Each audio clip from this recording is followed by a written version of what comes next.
lundi soir, ces victoires à tout prix contre Ajaccio pour continuer d'y croire, c'est le credo de cette fin de semaine. Oui, ce serait mieux de gagner, oui, effectivement. Alors après, si tous ceux qui sont avec nous devant perdent et que nous on fait nul, ça nous ferait récupérer un point, mais j'y crois pas trop. Voilà, aujourd'hui on est à 3 matchs de la fin. On a du retard.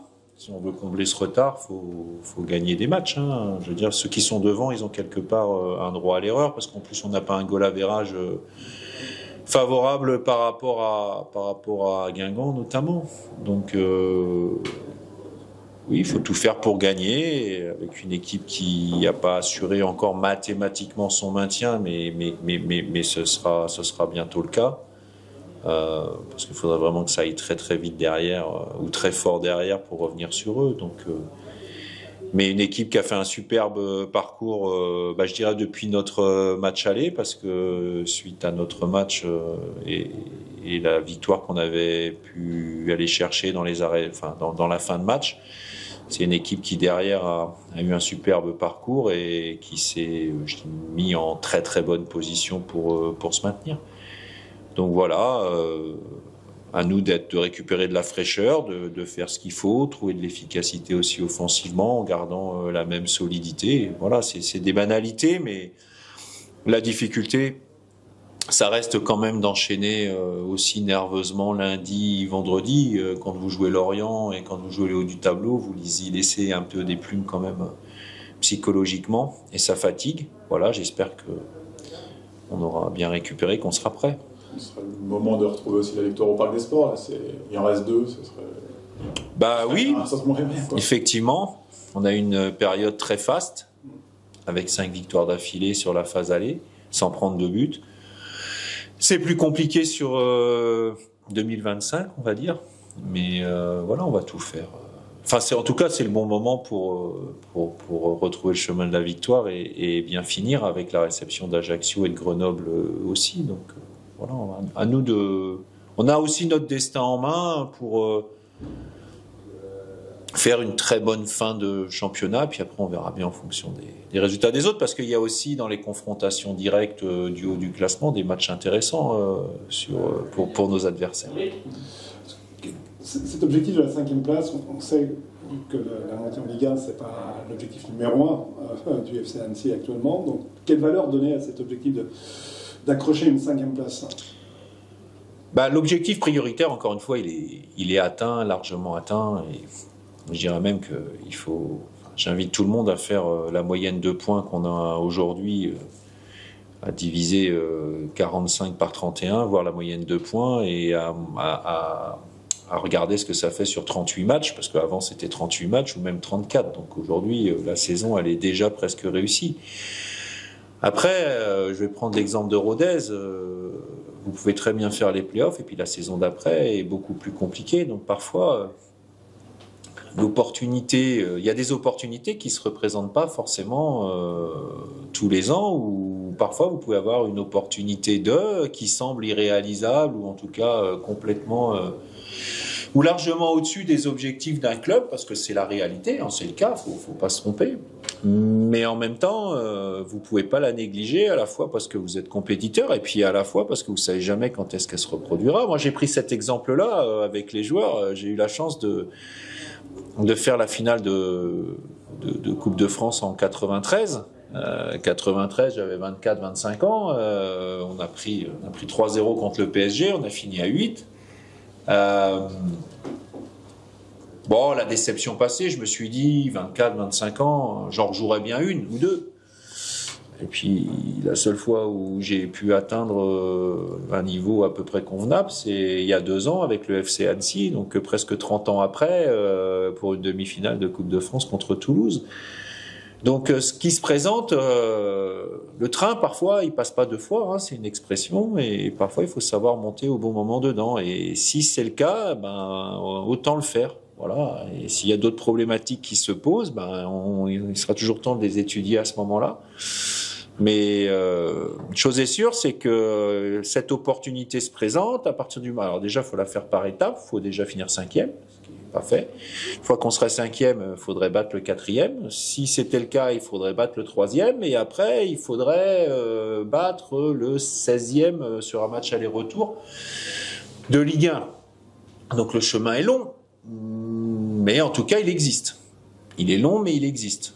Voilà. Donc, et parfois, dans une carrière, dans une saison, il se représentera pas forcément. Donc, c'est aussi quelque chose qu'il faut prendre en considération.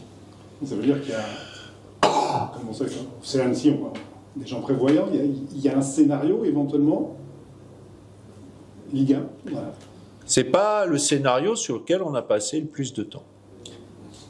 Clairement. Voilà. Mais il ne vous a pas échappé que depuis, enfin en tout cas on peut parler de ça pour le passé en commun qu'on a, il ne nous a pas échappé que parfois on a su s'adapter à des scénarios qui n'étaient pas forcément prévus non plus. Voilà. Donc pourquoi pas. Encore une fois, moi je parle de... C'est normal d'en parler aujourd'hui. Moi jusque-là j'en parlais pas. Hein. Effectivement... on est en très bonne position, mais tant que mathématiquement, vous savez jamais, il y a toujours un petit pourcent, il vaut mieux s'en méfier, parce que quand ça tombe, on passe en plus pour un imbécile, ou quelqu'un de prétentieux, parce qu'on se dit, ah bah oui, s'il voyait déjà. Bon, maintenant c'est réglé. Aujourd'hui, dans la position où on est, ne serait-ce qu'aussi parce qu'on joue à Ajaccio, on va jouer Clermont, par exemple. Clermont, ils sont à la lutte avec d'autres équipes. Il faut être respectueux aussi des équipes qui se retrouvent à lutter des fois pour un maintien. C'est important de jouer à fond les choses. Que ce soit Clermont ou d'autres équipes d'ailleurs. Hein. Je stigmatise pas, évidemment pas, l'équipe de Clermont. Voilà, c'est pas le scénario sur lequel on a passé le plus de temps, non, c'est clair, mais il existe, donc voilà. À quel point c'est plaisant de vivre une saison un peu comme ça, où finalement on se fait jamais peur, même quand il y a une petite période un peu avec moins de résultats, vu qu'il y a de l'avance, c'est pas vraiment un énorme problème non plus. Enfin, c'est un peu galérer quand même dans le bas. Oui, j'apprécie. J'imagine que c'est moins usant quand même une saison comme ça. J'apprécie évidemment de pas me dire attention parce que si on gagne pas ce week-end, ça va être chaud pour le maintien, c'est évident. Mais finalement, on est fait aussi de telle façon que c'est aussi pour ça qu'on est là et c'est notre métier et on est payé pour ça aussi. C'est toujours de chercher à faire mieux quelque part. C'est un peu le credo aussi du club. Hein, aujourd'hui, moi, je sais que quand on m'a demandé de venir, on m'a dit voilà, au-delà des résultats, c'est aussi de faire grandir le club. Bon, mine de rien, on est passé de la nationale à la Ligue 2, encore une fois grâce au travail de tout un club. Hein, c'est pas pour mettre en avant ce que j'ai fait. Moi, je suis un guide, mais j'ai du monde autour qui travaille. Pas simplement les joueurs et le staff, mais tout autour aussi, je dirais, sur les gens qui ne sont pas directement impliqués sur le terrain. Mais on est passé de la nationale à la Ligue 2, la première saison 45 points, demi-finale de coupe, la deuxième saison 46 points, avec fin de série. Voilà, aujourd'hui on est déjà à 45, c'est une moyenne de points, je sais pas, mais c'est une moyenne de points sur 38 journées déjà qui sera 54-55, je crois, quelque chose comme ça. Bon voilà, ça avance. Et puis l'objectif c'est de continuer à avancer. Donc si on continue à avancer, à un moment donné, il faudra peut-être parler d'autre chose. Mais en attendant, c'est aussi en rapport de... Aujourd'hui, ce qui est remarquable, c'est ce que les joueurs peuvent mettre en place, ce que les joueurs font, en rapport de moyens qui sont identiques, depuis pratiquement notre présence en Ligue 2. C'est l'affrontement des deux équipes qui commettent le plus de fautes entre vous et Ajaccio.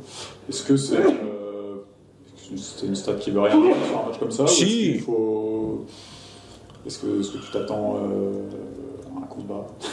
Oui, ce sera. Mais nous, c'est pas moi qu'on me dise que mon équipe fait des fautes ou que celle d'Ajaccio fait des fautes. C'est aussi une caractéristique d'équipe. Ça montre aussi que c'est des équipes qui mettent de l'engagement, qui mettent de l'investissement. Nous, on a un jeu fait de harcèlement, d'intensité. Donc forcément, si en plus on était, enfin, je veux dire, c'est quelque part qui est assez logique. C'est pas quelque chose qui est demandé, c'est pas quelque chose qui est, mais, enfin, je veux dire, dans les équipes qui font le plus de fautes en Europe, il y a Manchester City aussi. Hein. Pourtant, ils développent un football qui est complètement différent d'une autre. C'est toujours en rapport aussi d'une certaine intensité et de ce que vous voulez faire. Hein. Donc c'est pas forcément péjoratif. Alors après, c'est vrai que on n'aime pas voir des matchs hachés. C'est dépendant aussi d'un arbitrage, clairement, parce que voilà, c'est un sujet en ce moment, je dirais assez important. C'est-à-dire qu'est-ce qui siffle, qu'est-ce qui siffle pas. On est parti en début de saison avec des consignes en disant il faut laisser le jeu vivre, se faire, ce qu'on voit à peu près quand même au plus haut niveau quand on voit les matchs de Champions League. J'ai le sentiment que c'est quand même quelque chose qu'on a un peu oublié au fur et à mesure. On est revenu un petit peu sur pas des mauvaises habitudes, mais sur un peu ce qui se faisait avant. Alors qu'en début de saison, c'était presque à l'excès de laisser jouer. Je pense notamment à, enfin, je veux dire, ce qui est, vous savez, enfin, pour un ancien défenseur central qui a quand même utilisé pas mal le jeu de tête parce que j'avais pas forcément d'autre choix. Vous savez, la poussette dans le dos à peine légère, des fois en discutant avec les quatrièmes arbitres, ils me disent ouais mais c'est pas grand chose, ouais c'est pas grand chose, mais quand vous sautez et qu'on vous pousse un tout petit peu dans le dos, ça change complètement, enfin je veux dire, votre manière de juger une trajectoire, et en plus ça peut devenir dangereux parce que quand vous, enfin voilà, il y a des choses comme ça. Bon. Ça nécessite de s'ajuster, mais oui, c'est une de nos caractéristiques avec cette équipe-là. En tout cas, c'est pas quelque chose qui est péjoratif. En tout cas, c'est pas quelque chose qui est réclamé à la base. C'est plus la conséquence de ce qu'on cherche à faire. De l'arbitrage, les supporters ont vite remarqué quel arbitre revenait. Ça s'était pas très bien passé. Le PFC, est-ce que... Oui, mais ça s'était pas très bien passé non plus avec Monsieur Lega quand on avait fait notre match à Rodez avec ce qui s'était passé pour Kevin Farad. Ça l'a pas empêché d'arbitrer des matchs du FC Annecy après où ça s'est très bien passé et où on avait gagné. Donc, comme je l'avais dit après le match contre le PFC, on peut ne pas être d'accord, mais l'exprimer de manière respectueuse et comment dire, avec calme, voilà, fermeté mais calme. Voilà, on a affaire à des gens, c'est pas facile franchement, c'est franchement pas facile. On le voit même avec la VAR, ça crée des polémiques, même avec la VAR et des gens considérés comme les meilleurs arbitres du monde, ça crée des polémiques. Voilà, il est évidemment le bienvenu à Annecy. On le reverra avec plaisir, comme à chaque fois que les arbitres viennent. On sera d'accord, on sera pas d'accord, comme à chaque fois. On l'exprimera pas, comme à chaque fois. Le tout, c'est que tout se passe avec un maximum de respect. Évidemment, je préfère gagner ce match-là, mais je pense que mon collègue en face, c'est la même chose. Et puis, encore une fois, que tout se passe. Avec quand même, aujourd'hui on a quand même besoin dans nos professions à responsabilité de faire preuve de mesure, de fermeté. Je pense que c'est bien de pouvoir dire les choses aussi, mais bon, il faut quand même un minimum de respect, de calme, et en tout cas j'incite tout le monde, comme on l'avait fait aussi dans la tempête sur ce match-là, où on avait quand même incité les gens à être calme par rapport à ce qui s'était passé, ou en tout cas des désaccords qu'on pouvait avoir. Donc tout va bien aller, ça va bien se passer, il n'y a pas de souci. L'année dernière, tu nous disais souvent que le maintien, ça passerait par mettre beaucoup de buts par votre talent offensif. Est-ce que là, sur ce money time de la fin de saison, c'est aller chercher la 5e place, c'est peut-être plus finalement cette année, là, par votre solidité retrouvée, que ça peut se produire finalement? Je pense que oui, pour deux raisons.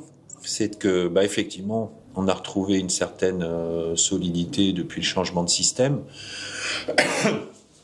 Et puis aussi parce que, une des faiblesses de l'équipe aujourd'hui, ou en tout cas un point sur lequel on est moins performant que les autres années, c'est notre efficacité offensive.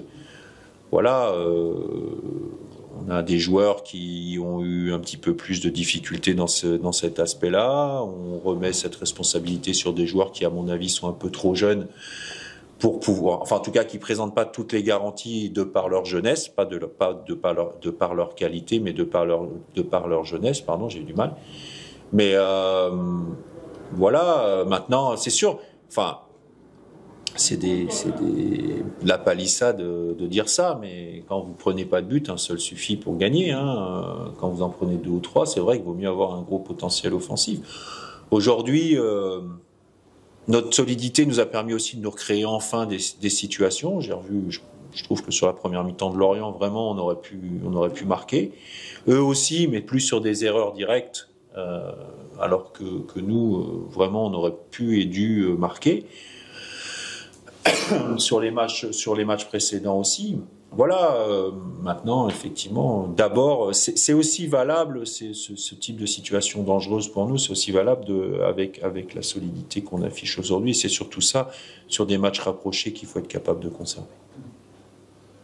C'est vrai que là, le fait que le maintien est assuré depuis quand même un moment, je me permets d'envisager des choses pour la suite, mais il y a toujours ce truc des droits télé qui planent un peu, c'est toujours un chantier, quoi. Est-ce que finalement, cette avance que vous pourriez avoir par le fait d'avoir validé le maintien en Ligue 2, ça empêche ce côté-là de vraiment avoir toutes les données pour préparer la suite, quoi. Est-ce que c'est toujours un serpent de mer qui empêche de peut-être vraiment savoir sur quoi partir, sur quoi pouvoir compter pour la suite, quoi? Je suis pas forcément le mieux placé pour parler de ça. Je pense qu'il faudrait plus la poser au président. La question, écoutez, nous aujourd'hui, on travaille évidemment déjà sur la saison prochaine. Il vous a pas échappé qu'on a beaucoup de joueurs en fin de contrat. On a aussi beaucoup de joueurs en prêt, donc sur tous les prêts. Enfin, aujourd'hui, sur les prêts moi depuis que je suis arrivé, sur tous les prêts qu'on a pu avoir, le seul qui est revenu, c'est Yo de Moncy. On n'a pas de joueurs qui étaient en prêt qui sont revenus. Donc, on souhaiterait peut-être continuer avec certains. De la même manière qu'on avait souhaité continuer avec Adeline la saison prochaine, la saison d'après, mais ça a pas pu se faire. Voilà. Là, il y a évidemment des gens, ça nous intéresserait de continuer, mais les faits font que depuis 4 ans, moi, les joueurs en prêt, il n'y en a qu'un qui est revenu, et encore 6 mois après, c'est Yo de Moncy. Voilà. Il y a des joueurs en fin de contrat qu'on souhaite conserver, donc il y a des discussions qui sont engagées. Il y a des secteurs qu'il faut renforcer, donc il y a des discussions qui sont déjà engagées, parce que, voilà, encore une fois, je veux pas donner d'informations dont la responsabilité ça me revient pas, mais on sait à peu près sur quel pied danser pour la saison prochaine. Et donc en rapport de ça, on a déjà commencé à travailler. Oui, c'est plus facile, clairement, malgré l'incertitude des droits télé et de savoir combien. C'est plus facile à gérer quand même que de passer 1 mois et demi sans savoir si vous allez jouer en national ou en Ligue 2. Oui, c'est plus facile là quand même. Ouais, oui, c'est embêtant. Mais c'est pas plus facile. Ça n'empêche pas d'avancer quand même un peu, quoi. C'est plus confortable. Ouais. Voilà. Mais oui, on a déjà pris contact avec des joueurs pour l'année prochaine, oui, clairement. Mais enfin, je veux dire, je pense qu'on n'est pas les seuls clubs à faire ça. Ah bah oui. Non, c'est pour savoir si justement ça empêchait Je suis même sûr qu'on n'est pas les seuls clubs à faire ça, parce que les joueurs qu'on a contactés, forcément, ils ne se sont pas gênés de nous dire, bah oui, mais si vous me voulez, attention, parce qu'il y a un tel aussi qui me veut. Donc voilà. Et est-ce que justement, dans cette optique d'attirer, finir le plus haut possible aussi, c'est important pour ça aussi, montrer que, au lieu d'avoir effectivement le ventre mou, 8, 9, 10... Oui, clairement. Oui. Même si ça n'engage en rien derrière, oui, après, le fait de finir à une meilleure place, ça ne remplacera pas quelques milliers d'euros en plus sur le salaire. Il faut être clair aussi. Et je blâme personne, on est quand même tous un peu pareils. Je pense que, voilà. Ou alors, s'il y en a qui sont prêts, il faut qu'ils le disent, il n'y a pas de souci. Mais... Donc ça, forcément, c'est un argument. Mais on va dire que ce qui est bien, c'est que ils savent qu'ici, ils vont jouer. Voilà, quel que soit l'âge, ils vont jouer. à condition de... Ouais, on est d'accord. Hein. Mais je veux dire, de Godson qui aimé, je prends la nationale, qui était quand même un très jeune joueur, Saïdion, Candil, Adeline, voilà, c'est quand même des joueurs, Gagnou aujourd'hui ou Bermond, j'en oublie, hein, pardon pour ceux que j'ai oubliés. Ils savent que les gars, en travaillant en courant, ils vont jouer. Voilà. Parfois, il y a des clubs où c'est un peu plus compliqué parce qu'il y a des joueurs plus expérimentés installés. Donc voilà. Ça a ses avantages et ça a ses inconvénients. On en a déjà parlé. Petit point sur l'infirmerie.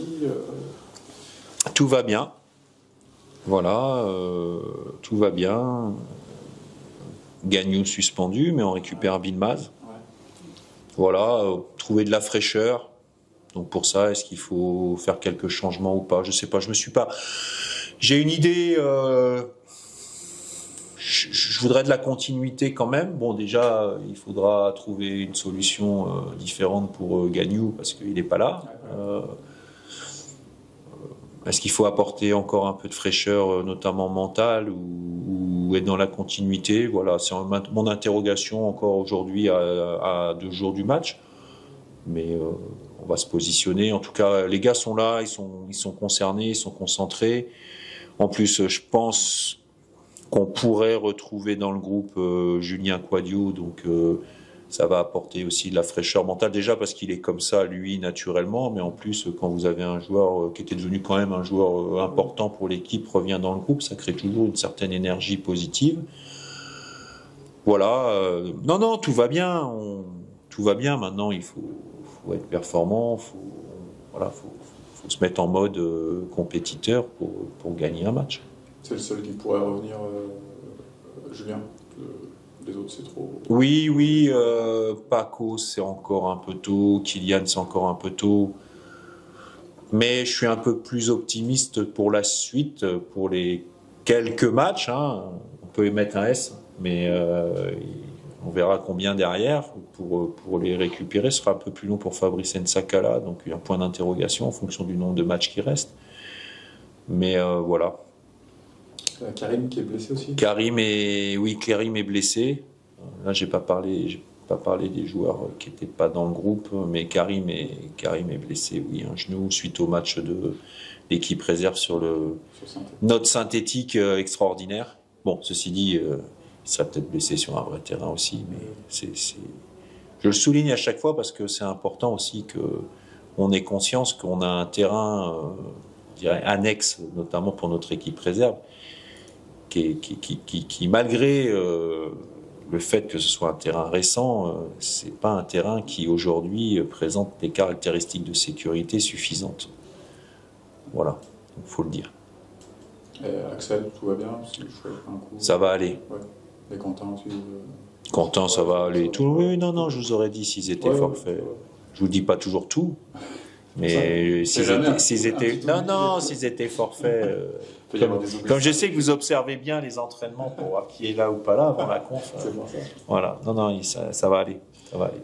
Okay. Sinon, après, défenseur, s'il en manque un, c'est moi qui joue. Et encore une fois, pour la deuxième fois, moi, je peux pas. Mathieu, sinon. Mathieu pourrait plus que moi, oui. Mathieu Chalmé, il peut plus que moi, oui. Il serait moi, je pense qu'il s'en sortirait. Moi, je serais ridicule. 45 minutes chacun. Non.